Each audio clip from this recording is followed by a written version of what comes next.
하나님과 동행하는 하루가 되시기를 축복합니다. 오늘 함께 보실 하나님의 말씀은 마태복음 5장 7절 말씀입니다. 긍휼히 여기는 자는 복이 있나니 그들이 긍휼히 여김을 받을 것임이요. 오늘 랭게디 말씀 묵상과 함께 하시는 성도님들을 축복합니다. 여러분, 사람이 가장 사람다울 때가 언제일까요? 물론 어려운 대답이지요. 딱히 정답이 없기 때문에 그렇습니다. 그러다 한번 말해보면 아마도 누군가를 돕고 돌보고 있을 때 바로 자비를 베푸고 있을 때가 아닌가 다시 한번 조심스럽게 생각해 봅니다. 여러분 한번 생각해 보세요. 아기를 품에 안고 젖을 물린 그 어머니의 모습은 어떻습니까? 굉장히 아름다운 모습입니다. 신음하는 환자의 손을 잡고 안타까워하는 그 가족들의 모습은 안타깝고 안쓰럽기도 하지만 또 어떻게 보게 되면 거룩하기까지도 해요. 마더 테레사는요, 이 캘케타 거리에서 죽어가는 한 환자를 데려다가 그가 평안히 임종할 수 있도록 돌봐줬던 경험을 말했습니다. 이 세상에 대해 원망이 가득 차 있던 그 사람이 점점 그의 얼굴의 표정이 풀리고 결국에는 따뜻한 미소로 테레사를 바라보다가 그의 눈을 감았다고 합니다. 그러면서 테레사는요, 그 미소를 말하기를 세상에서 가장 아름다운 꽃이었다 이렇게 불렀습니다. 오늘 우리가 함께 나누는 이 말씀은 팔복이라 불리는 말씀이에요. 이 말씀은 이 산상수훈의 일부분으로서 마태복음 5장에서 7장에 걸쳐서 기록된 예수님의 설교문입니다. 예수님께서 공생애를 시작하신 그 초기에 이 갈릴리의 작은 언덕 위에서 제자들과 군중들에게 한 설교로서 흔히 말로 성서 중에 성서다 이렇게 불리기도 해요. 이 그리스도인으로서 이 땅을 어떻게 살아가야 될지 거기에 대해서 예수님이 직접 전하신 말씀이라서 더 귀하게 다가오죠. 그리고 우리가 예배 중에 암송하기도 하는 그 주기도문도 이 산상수훈의 일부분이에요. 주님께서 우리에게 이렇게 기도하라고 표준 기도문으로 주셨기 때문에 그렇습니다. 그래서 우리가 예배의 표준으로 쓰고 있지 않습니까? 이 산상수훈은요, 우리가 이 그리스도인의 삶의 지표이자 지침으로 받아들여야 되는 겁니다. 오늘의 말씀인 이 팔복이라 불리는 이 말씀을 시작으로요, 이 사회적인 의무, 자선, 기도, 금식, 이웃사랑, 여기에 대한 예수님의 가르침이에요. 그걸 말하는 겁니다. 예수님 팔복을 말씀하시고 그 뒤에 13절에서 이렇게 말씀하시지요. 너희는 세상의 소금이니 소금이 만일 그 맛을 잃으면 무엇으로 짜게 하리요? 후에는 아무 쓸데없어 다만 밖에 버려져 사람에게 밟힐 뿐이니라. 그리스도인들은 빛과 소금으로 살아야 되기 때문에 이 지금까지 준 계명을 지키고 살아야 된다라고 말씀하십니다. 예수님은 자신의 율법을 완성하러 오셨기 때문에 이 과거의 율법을 더 완전하게 만들어 준다고 말씀하시지요.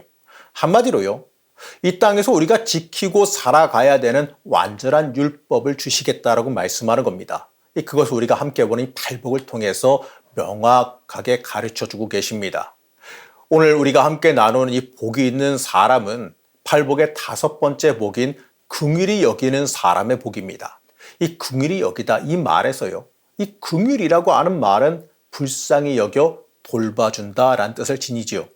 이 긍휼히 여기는 자는요, 헬러 원어로 보게 되면 엘레에몬이라고 하는 말입니다. 이것의 뜻은요, 자비함 이런 뜻이지요. 그래서 이것을 다른 말로 바꿔서 다시 한번 말해보면 이 자비를 베푸는 사람으로 바꿔 말할 수가 있습니다. 다시 말해서요, 자비한 사람은 복이 있다 이렇게 바꿀 수가 있겠지요.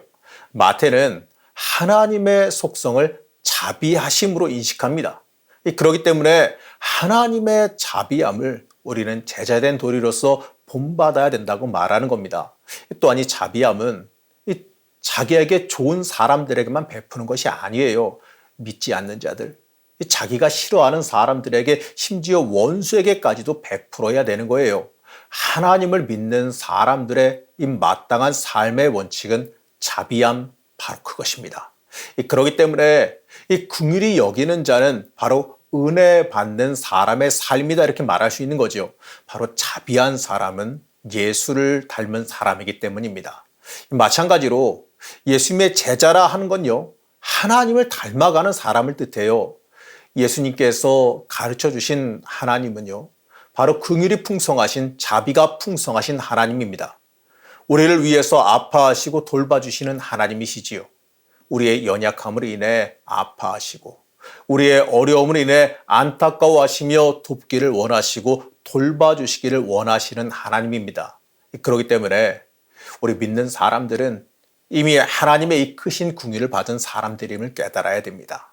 하나님의 은혜를 받은 자, 그들은요, 이 다른 사람들에게 이 자비함을 실천하는 사람들이 돼야 되는 겁니다.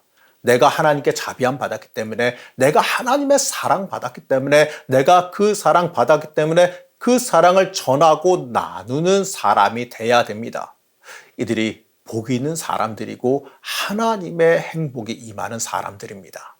우리가 여기서 팔복이라고 이야기하는데 이 복에 대해서 알고 넘어가야 될 것이 하나 있지요. 이 복은요, 행복하다라는 말로도 번역할 수가 있어요. 이거는 이 세상적인 복받음을 말하지 않습니다. 이 세상적인 기쁨과 즐거움이 넘쳐나게 되는 것을 말하지 않아요.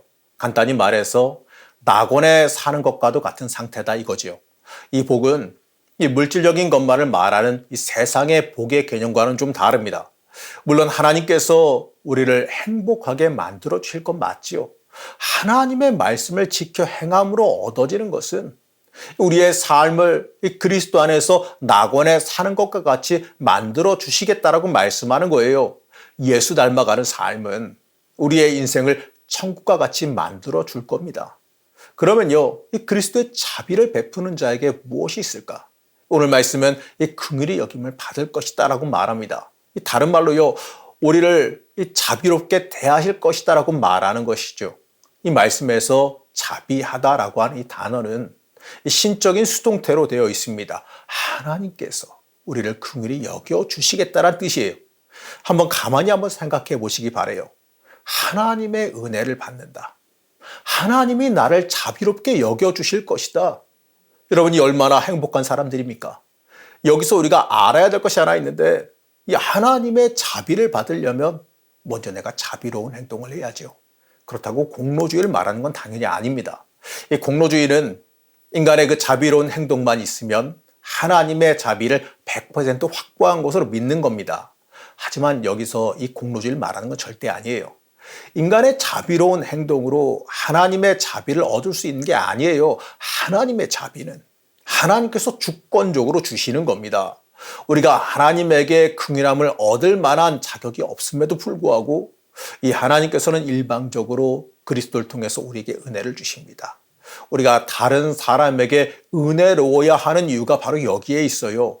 그렇게 큰 은혜를 받았음에도 남에게 은혜를 베풀지 못한다는 건요, 하나님 앞에 배은망덕한 일이지요. 마태복음 18장에서 말하는 용서하지 못하는 불의한 종의 비유에서처럼 우리는 이미 받은 은혜를 다 기억하면서 다른 사람들에게 우리의 은혜를 베풀 수 있어야 됩니다. 그러할 때 우리에게 하나님께서 더 많은 은혜를 베풀어 주실 것을 믿으시기 바랍니다.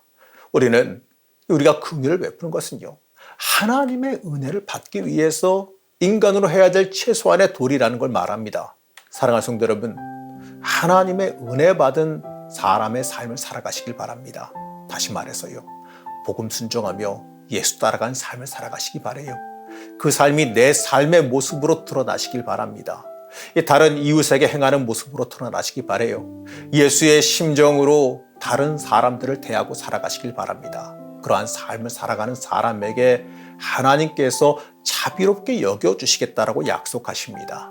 우리 인생을 책임지시고 돌봐주시겠다는 말씀이지요. 우리를 자비롭게 여겨주시는 복, 우리를 긍휼히 여겨주시는 그 복을 받아 누리면서 천국의 삶을 살아가는 주의 자녀들이 되시기를 바랍니다. 받은 사랑 기억하시면서 살아가는 삶이 되시기를 이 시간 다시 한번 축복합니다. 긍휼히 여기는 사람이 되기를 원합니다. 우리가 놀라운 은혜와 사랑을 받은 사람으로서 그 사랑을 전하며 그 사랑대로 살아가길 원합니다. 우리가 우리의 욕심만 채우는 일, 이 세상의 복에만 관심을 두고 살아가고 있었음을 돌아봅니다. 진정한 복이 있는 사람은 받은 은혜대로 살아가는 삶임을 다시 한번 돌아봅니다. 우리가 받은 이 놀라운 은혜와 사랑을 우리도 전하며 살아가길 원합니다. 그 사랑에 감동되어 그 사랑이 주관하는 대로, 예수님이 주관하시는 대로 내 삶을 살아가길 원합니다. 그 삶이 내 인생의 복임을 고백하길 원합니다. 가장 그리스도인다운 그리스도인이 되기를 소원합니다. 우리를 붙잡아 주셔서 생각과 눈이 열리는 은혜가 임하게 하여 주시옵소서. 오늘 하루도 말씀대로 살아가는 삶이 되기를 원하오며 거룩하신 예수님의 이름으로 간절히 기도드렸습니다. 아멘.